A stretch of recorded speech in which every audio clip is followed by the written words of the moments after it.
it again with another reaction video, man. Back at it again with another banger, man. This is the only reaction video we got today, man. The only reaction video, you feel me? Hope you guys having a blessed day. Stay on top of your grind. Last mile is getting to that bag. Go get that bag. Why don't go get it? Nobody's going to get it for you, man. We just reached 8.2K subs. We're actually about to reach 8.3K and literally 20 more subs, I think. Yeah. And like 20 more subs. We're going to reach that shit. I appreciate you guys for joining up, man. Joining the squad, joining the champions, man. If you're new to the channel, welcome to the champions, man. You got a dream, goal, aspiration. Go chase that dream, goal, aspiration, bro. I'm telling you, anything is possible when you put your mind to it. I'm leaving to go to Jersey tomorrow, so expect the video to be dropping late. And if I don't drop a video late, bro, then I'm going to drop 2 the next day. You feel me? I'm going to drop 2 the day after Thanksgiving, because Thanksgiving is going to be a lot of different shit going around. I'm not going to lie with you. But it's currently Wednesday the 22nd. You feel me? And if I don't see you guys, happy Thanksgiving, bro. If I don't see you guys, happy Thanksgiving. But let me give you guys a subscriber shout out real quick. Ghost1325, man. Thank you for joining the champions. Thank you for joining the squad. Thank you for joining the journey, bro. You already know what the deal is, bro. Good mind, good heart, good soul. You get anything done. Today we got a WatchMojo.com video. 10 true crimes that left America speechless. Let's get into them, bro. Let's get into them. 3, 2, 1. Let's go. Everyone go. Guns, like weapons, locks on houses, alarm systems. Everyone go. Guns, weapons, locks on houses, alarm systems. There was a genuine terror in the city. Welcome to Watch Mojo, and today we're counting down the worst true crimes that took time to fully process and kept the American population on edge. The Unabomber died while serving 4 consecutive life sentences, decades after his reign of terror gripped the nation. The Black Dahlia murder. It was the morning of January 15th, 1947, when the body of Elizabeth Short was discovered. She was a young woman who left her home to come find fame and fortune, maybe, in Los Angeles. The grotesque display of the corpse attracted lurid media attention, as did the deceased's lack of identity. It quickly became known as the Black Dahlia case, and it took Los Angeles by storm. It's kind of the archetype for the kind of why they call it the Black Dahlia if that's not even her name? While the media hungrily pounced, everyday citizens were left in abject terror, and the police were left chasing their own tails. They sifted through 60 fake confessions and interviewed over 150 people, while others traipsed through storm drains in a desperate search for clues. They came up with nothing substantial, ending the media circus with a frustrated shrug. To this day, Black Dahlia remains one of the most elusive unsolved crimes in American history. Given the nature of the crime, we want an answer. We want to know why. We want to know who. And until we do, I think there will always be an interest. It was probably someone that all the cops Lindbergh kidnapping. I'm not even gonna lie with you. Even to this day, nearly 100 years on, the Lindbergh kidnapping is referenced in pop culture and remains synonymous with high-profile crimes. The Lindberghs would experience one of the most severe media frenzies in history.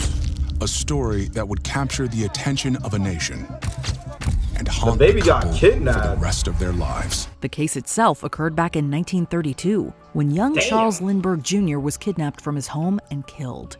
The kidnapping earned national attention for a variety of reasons, including the fame of Lindbergh's father, a notable aviator who made the first solo transatlantic flight. His newfound fame sends him on speaking tours around the world as an aviation icon. The kidnapping quickly became the most pronounced media circus of its day, with journalist H.L. Mencken even calling it, quote, the biggest story since the resurrection.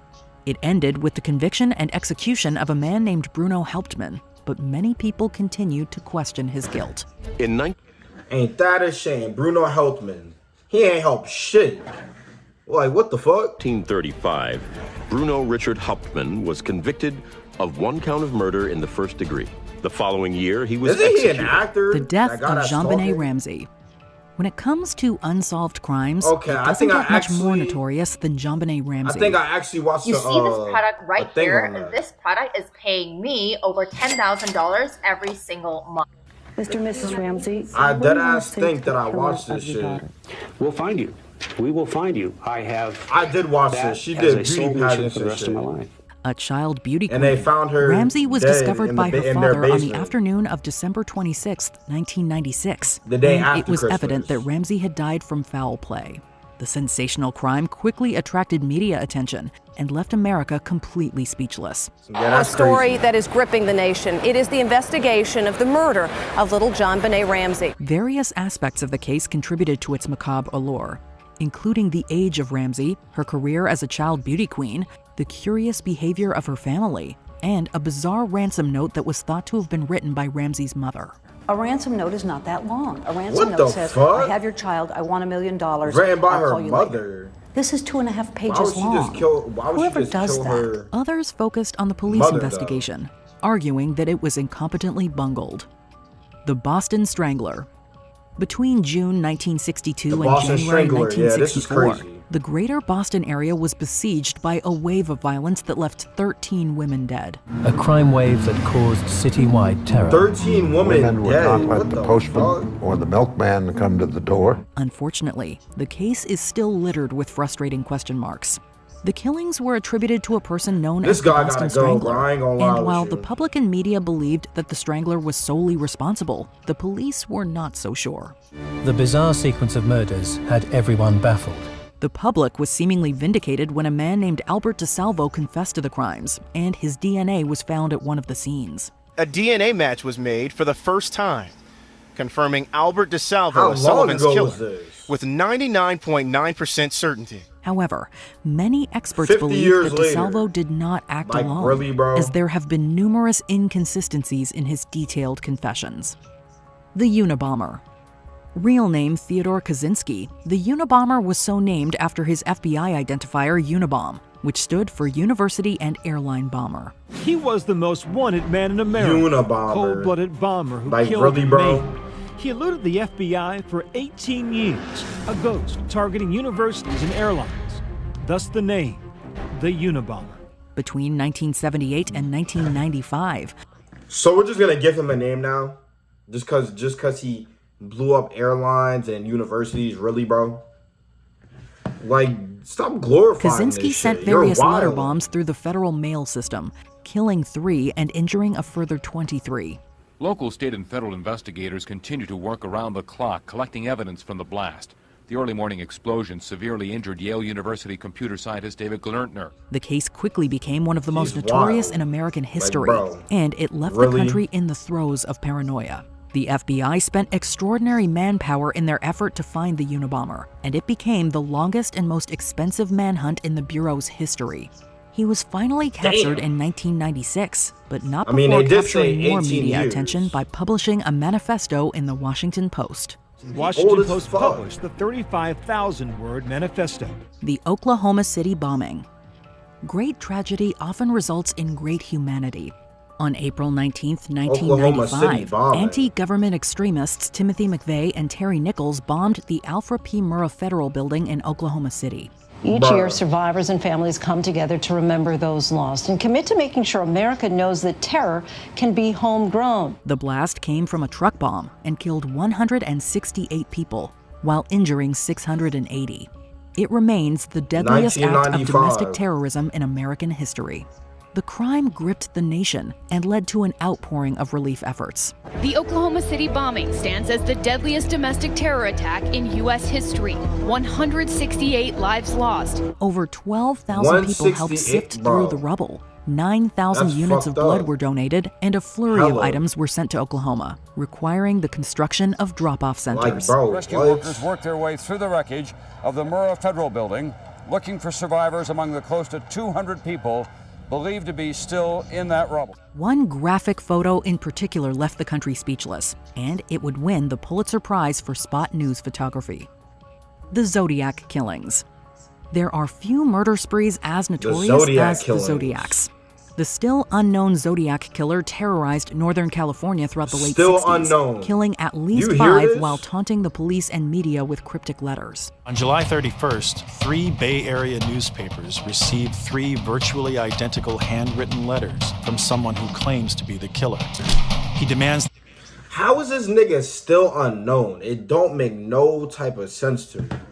Like, the cipher, which is included with the letters, he published on August 1st, where he threatens to kill more victims. The killings received widespread attention and continue to captivate the American public. One of the Zodiac's cryptograms wasn't solved until 2020, when it was decoded by a team of private citizens. And after a little bit of effort, we were able to unlock the entire message. But this obsession with the Zodiac is certainly nothing new. Back in 1969, the first Zodiac cryptogram was cracked by married couple Donald and Betty Hardin after they saw it in various Bay Area newspapers.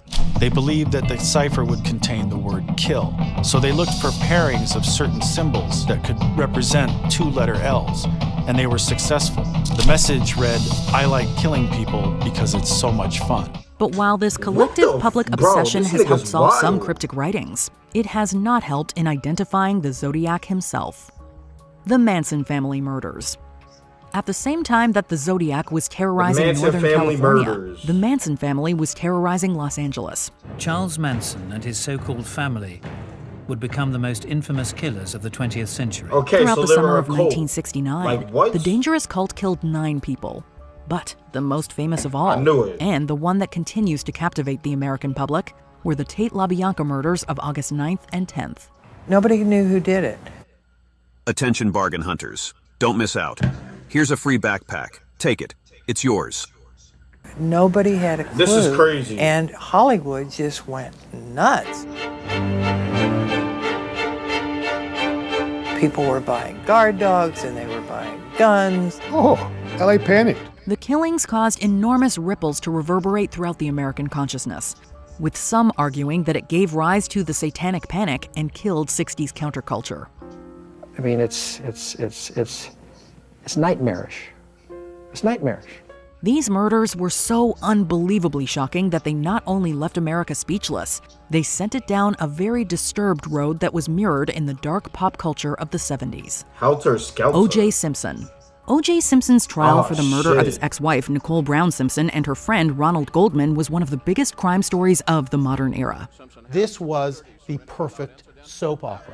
Was she cheating? The O.J. Simpson murder case was the first true reality show for the country.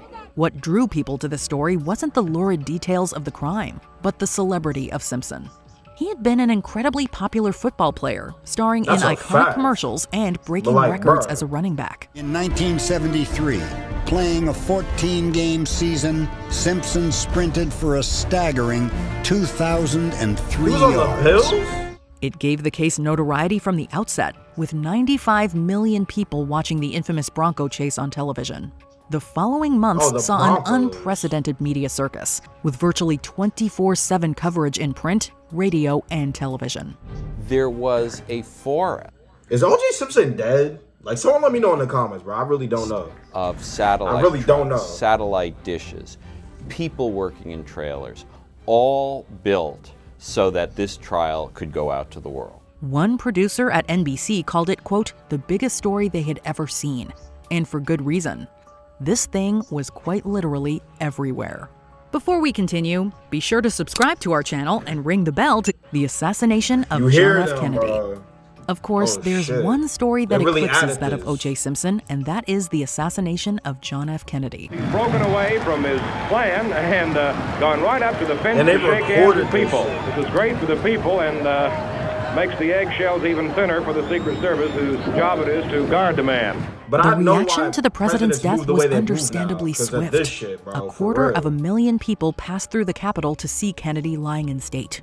Conspiracy theories immediately sprouted and continue strong to this day, with a majority of Americans believing that some kind of secret is involved. But despite all the conspiracy theories, there has never been any credible evidence to suggest anything other than that Oswald acted alone. Most notable of all, enraged nightclub owner Jack Ruby shot and killed Lee Harvey Oswald as he was being escorted to county jail. Just as we was getting ready to go down, I told him, and Lee, if anybody shoots at you, I hope they're as good a shot as you are. He kind of laughed and he said, oh, nobody's gonna shoot at me. The shocking event was broadcast on TV, and a photo of the shooting won the Pulitzer Prize for photography. There is simply no public response like it. Do you remember hearing about these on the news? Let us know in the comments below. It was crazy. What the fuck? That shit won a prize or someone shoot. What the fuck is America, bro? That's crazy, man. Y'all let me know how y'all like that reaction video, man. Like, comment, subscribe, hit that post notification button, man. As always, I'm going to see you on the next one. Peace and love. Vini out.